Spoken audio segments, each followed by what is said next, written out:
Warhammer 40K Rogue Trader. Map mechanics, ship mechanics, how everything works in the Koronus Expanse. Let's go. Are you ready for Warhammer 40K Rogue Trader? As I am. The Emperor protects.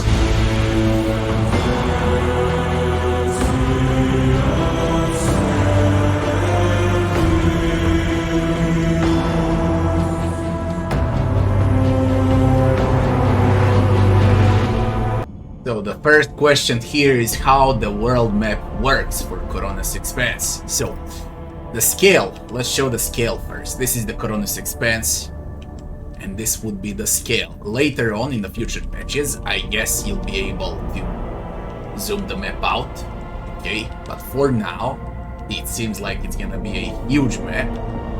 World map, space map, call it how you like.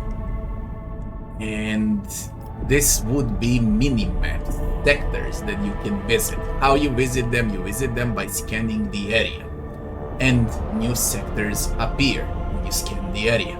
Every sector can consist out of a mini dungeon, a huge planet, huge map to visit, or to mine for resources. Of course, ship encounters, that's also there. Turn-based combat basically with your void ship. A lot of different things during warp travel, ambushes, weird things happening. Okay, there's non-stop events as you traverse the world space. Now, you see the lines, yellow line, red line, orange line, green line. Green line means that it's safe. Yellow line, probability of getting ambushed during warp travel. Red line, you're probably gonna get ambushed. Like 100% chance to get ambushed. How do you reduce? You reduce, like for example, there's a red line here, and it leads to this sector, down there. Okay, so you click on the sector and there is a warp route. Alright, and you got 6 of this navigator insights to reduce the difficulty of a warp travel. How do you gain navigator's insight? These small skulls. By scanning the area, you get navigator's insight. There is a limited amount. Every time when you scan an area, you get 1. So you should basically stick to greens and yellows. Only if you think that you're gonna profit out of the red one, you use the red one to reduce the difficulty of your warp travel. You see how it goes. Now it's orange. Now it's, okay, 2 skulls. Yellow, and at the end we go to safe. And now that red line became a green line, so it's a safe travel to the point where you wanna go. Also, what's also important, those that are not in these lines in warp path, you can also go to them, but it costs. Like for example, if you wanna go to the furthest one, there is shard the course. Okay, and once you spend these navigator points, navigator insight points, you're gonna receive a line from your ship all the way to this, and it's always red. You need a lot of navigator points to traverse the map. That is basically how you traverse Koronus Expanse, the mechanics in the map. Of course, all of this is subject to change. It's early alpha. God knows what we're gonna see. Alright. There is also one thing that goes with the currency, it's the profit factor. How many planets you own, the bigger your profit factor is. Alright.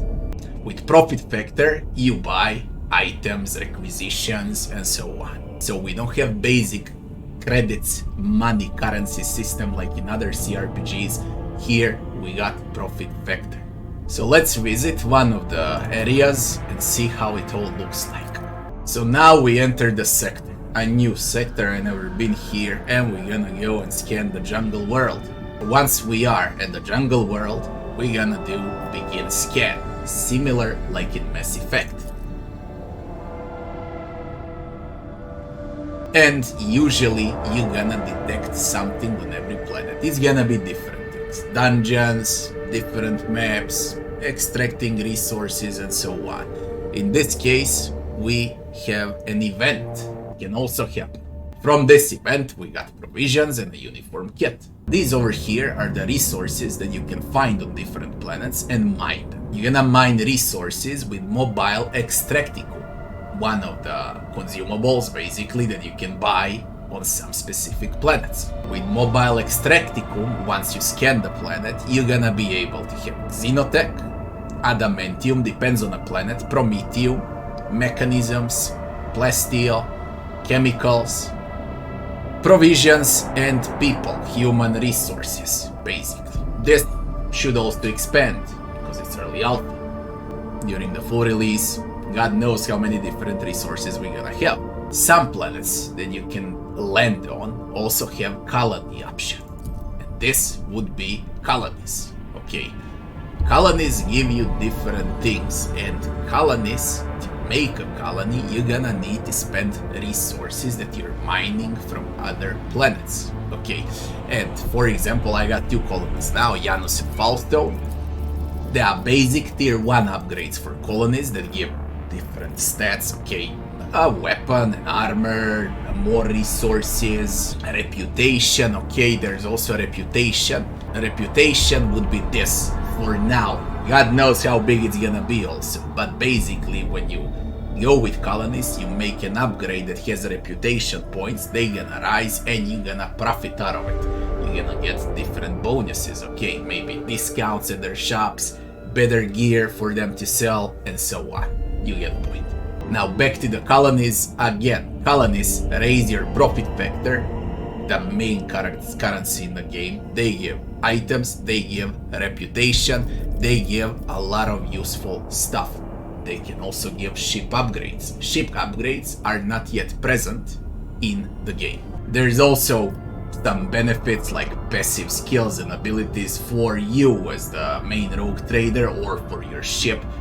There are thousands of options basically, because there's gonna be hundreds and hundreds of planets, all with different colony options and different colony upgrades.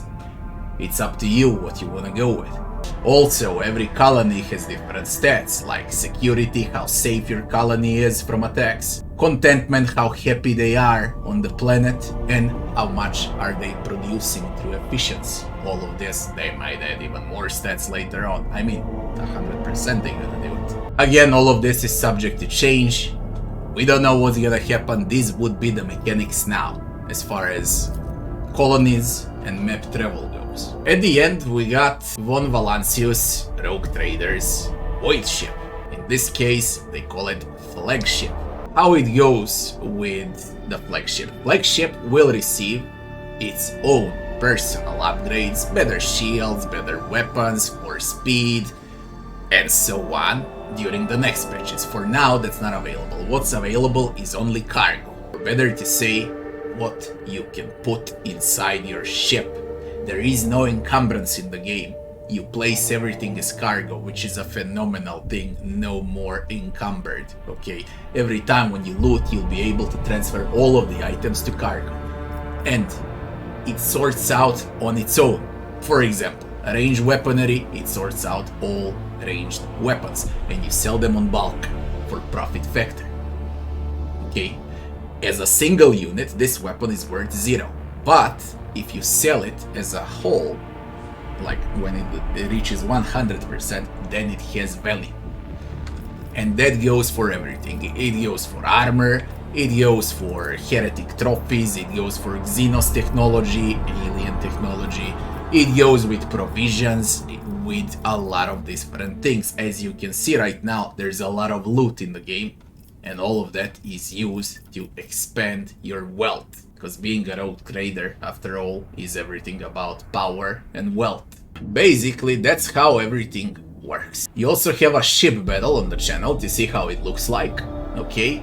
It's very rough, it's raw, it's early, all of these upgrades, they gonna expand, okay? For the world map, for the mini-maps, for resources, for colonies, for the things you can do, upgrades that you can take, leveling, progression, your flagship, void ship progression, upgrades on your ship, okay? Then how it sorts out the inventory, all of that is subject to change. But the main idea will remain, okay? the things that I showed you. It's just gonna expand like 10 times more than what you've seen. That's how it is right now in early alpha. At the end, I thank you all for watching, and I'll be seeing you on the next one. Are you ready for Warhammer 40K Rogue Trader? As I am. The Emperor protects.